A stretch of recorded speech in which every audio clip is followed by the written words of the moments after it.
Además de la información del diario ABC, en su blog, el periodista venezolano Gustavo Azócar también afirma que Diosdado Cabello es el más golpeado por la derrota que sufrió el oficialismo el 6 de diciembre y asegura que desde este lunes el funcionario está ejerciendo presión sobre Maduro para que lo nombre, lo designe como nuevo ministro de Defensa o en su defecto como nuevo vicepresidente de la República para no quedar fuera del tablero del poder político. Quiero saludar a esta hora al general del Ejército retirado Antonio Rivero, quien se encuentra en el exilio en Estados Unidos. Bienvenido, gracias por atendernos. Buenas tardes, Carlos. Gracias por la invitación a ti y todo tu equipo. General, ¿es creíble esta versión que ofrece el diario ABC de España? Pudo verse Vladimir Padrino López, que dominaba el Ministerio de Defensa, el CEOFAN también, el Comando Estratégico Operacional de la Fuerza Armada Nacional, en medio de una elección que a todas luces, desde un principio, desde el inicio de la campaña, desde hace muchos meses se lucía cuesta arriba para el gobierno. ¿Pudo presentarse esa situación? ¿Usted que formó parte del gobierno venezolano? Mira, Carlos, te lo voy a decir con toda claridad. La situación del país ante el desastre en el cual nos encontramos, en el cual se ha llevado el país por tantos años y la consecuencia de un nefasto proyecto a tratar de imponer en Venezuela, pues termina siendo que un pueblo afectado, un pueblo diezmado, un pueblo humillado,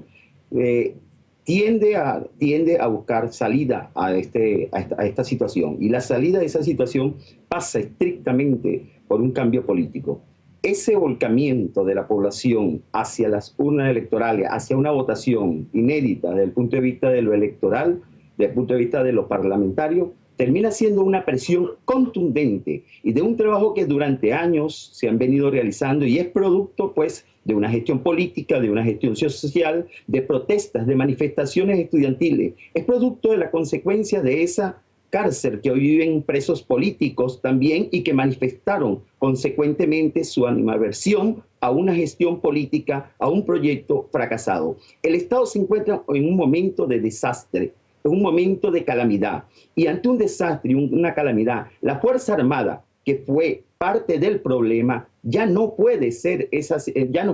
en esa situación. La Fuerza Armada tiene que ser parte de la solución. Y eso fue lo que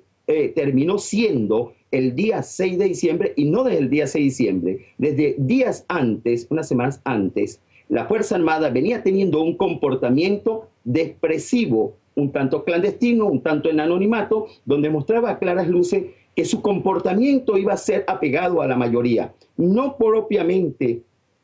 en la voz del ministro de la Defensa o del alto mando, sino en las voces de algunos oficiales superiores, subalternos, y un movimiento interno que mostraba a todas luces el descontento que sufre, que tiene la Fuerza Armada como pueblo, al fin, como comunidad que sufre también las inclemencias de una crisis social, económica y política, y que termina siendo, como es el señalamiento, la Fuerza Armada parte de ese problema y también en función de la gruesa,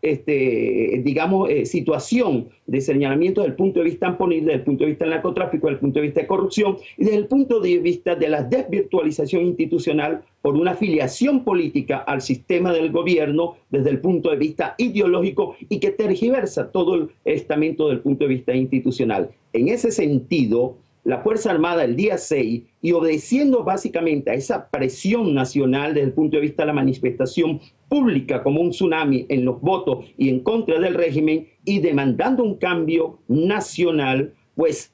se presentó como una prueba o un forzamiento hacia el alto mando militar, quien tenía en su momento un poder decisivo. Y por otro lado, esa presión interna de los mandos medios, de los mandos bajos y de algunos generales que a todas luces presentan un carácter institucional, y ante eso la obediencia debida que le correspondió adoptar al ministro Padrino al momento de tomar una decisión. Fueron dos aspectos que condujeron a esa decisión. En primer lugar, el acarreo por parte de la Fuerza Armada de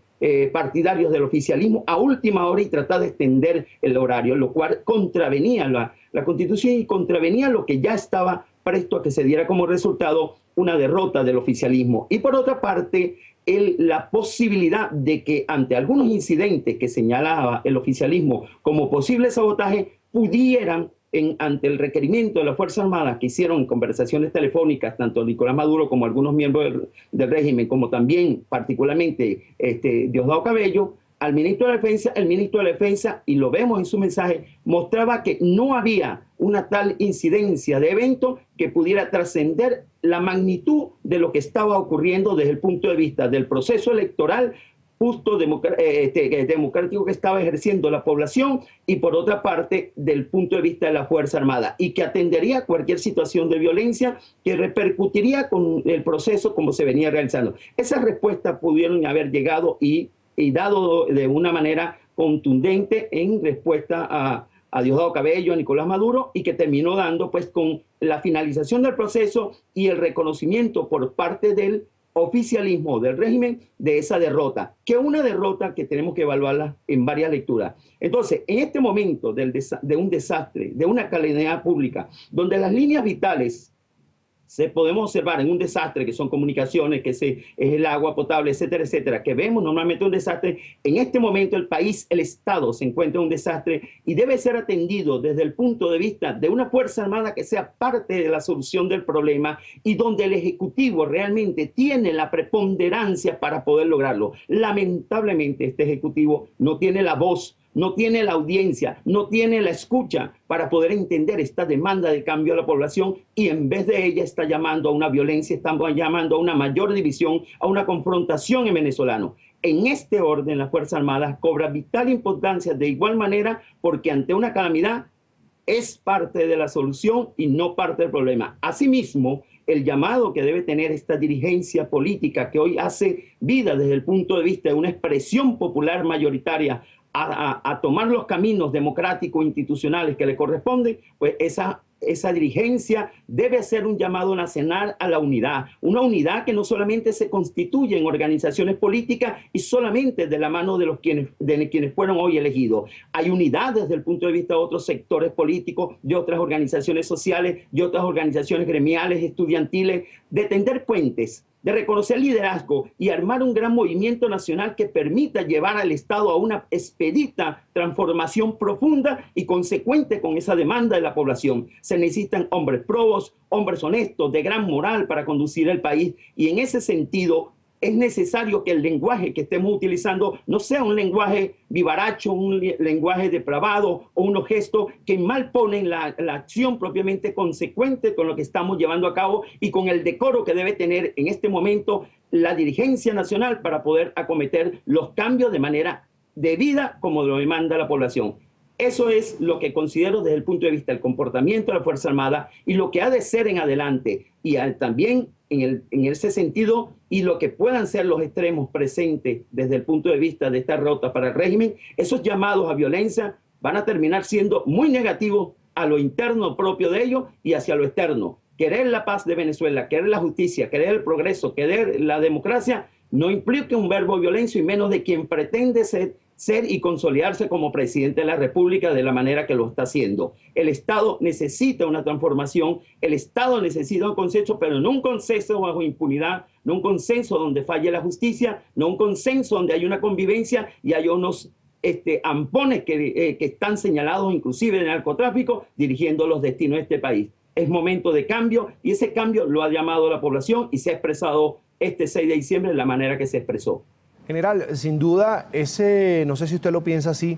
ese mensaje que emite con un balance de lo que ha sido el comportamiento de la Fuerza Armada, el trabajo del Plan República durante las elecciones que se dio precisamente sobre las 7 de la noche hora de Venezuela el 6 de diciembre, luego de que se venciera ese plazo de extensión que había anunciado la vicepresidenta del CNE, Sandra Oblitas, se da este pronunciamiento de Vladimir Padrino López con todos los comandantes de las Fuerzas Armadas de Venezuela, llamando a la calma, a esperar los resultados. ¿Cree usted que fue también un mensaje para el gobierno, no solo para los opositores que querían que los opositores, por supuesto, llegaran a la Asamblea Nacional, sino también para el gobierno? De alguna manera también fue un mensaje a esas aspiraciones de Nicolás Maduro o de Diosdado Cabello de presionar para que siguieran votando los electores ese día. Correcto, mira, y cuando el ministro Padrino López, quien lo conozco perfectamente porque fuimos compañeros durante 30 años, fuimos compañeros de promoción. Y yo he venido haciendo, y lo digo con toda claridad, observaciones y señalamientos a través de mi cuenta Twitter. llamados al cumplimiento de su deber, llamados al cumplimiento de la Constitución. Él lo ha manifestado y yo le he manifestado de igual manera que el cumplimiento de la Constitución obedece esa acción que cometió. Aquí no hay heroísmo de una manera u otra. Aquí obedeció al cumplimiento del deber. Y ese cumplimiento del deber es sujeto a la Constitución, básicamente por la demanda de un pueblo en la forma como se manifestó ese 6 de diciembre, e inclusive con aquellos que no se manifestaron externamente en el exterior. Hay un mensaje al mundo donde esa Fuerza Armada ya tiene que ser parte de la solución, y en ese sentido la expresión de esa naturaleza obedece y debe conllevar a que tanto el Ejecutivo, en la instancia en lo que le corresponde, pues cumplir también en ese mandato de esta manera, y el reconocimiento pleno de lo que comprende propiamente lo establecido en la Constitución y un mandato de la población. Ya la Fuerza Armada, en el orden de lo que está presente, no debe encontrarse ya con una preocupación, unas dudas o unos rumores. Eso desvirtúa el cumplimiento de lo que implica el deber constitucional que le corresponde. Entonces, dejemos ya las dudas, dejemos ya los rumores en torno a esa Fuerza Armada, que el cumplimiento del deber sea lo que obedezca, que el cumplimiento de la Constitución, que el acompañamiento de la población en esa expresión popular continúe siendo consecuente con la paz y la tranquilidad del país, con el ejercicio democrático, con la recuperación de las instituciones y sobre todo con la reconstrucción del país, donde todos los derechos sean para todas las personas. En ese sentido, la Fuerza Armada y la voz que tiene fundamentalmente el ministro de la Defensa, porque es la única voz que puede escucharse desde esa institución, sin que su voz sea el sentimiento de toda la Fuerza Armada, solo en el caso que cumpla con la Constitución se corresponde a esa situación. Y en este momento, como señalé anteriormente, el país en calamidad, el país en desastre, la Fuerza Armada se convierte también en un articulador donde todos los elementos del Estado concatenados entre sí deben integrarse para poder dar lugar a la solución de los problemas, a la solución de la crisis, a la reconstrucción, a la recuperación y a la vuelta a un Estado realmente democrático que realmente contribuya con el orden con el Estado de Derecho y con el orden que debe estar sujeto a las leyes y reglamentos nacionales y en particular a lo militar. Quiero agradecer al general Antonio Rivero, general en situación de retiro, exiliado venezolano en Estados Unidos, por supuesto, por compartir estos minutos aquí en la tarde fin de semana de NTN 24. Gracias a ti, Carlos. Un placer, siempre bienvenido.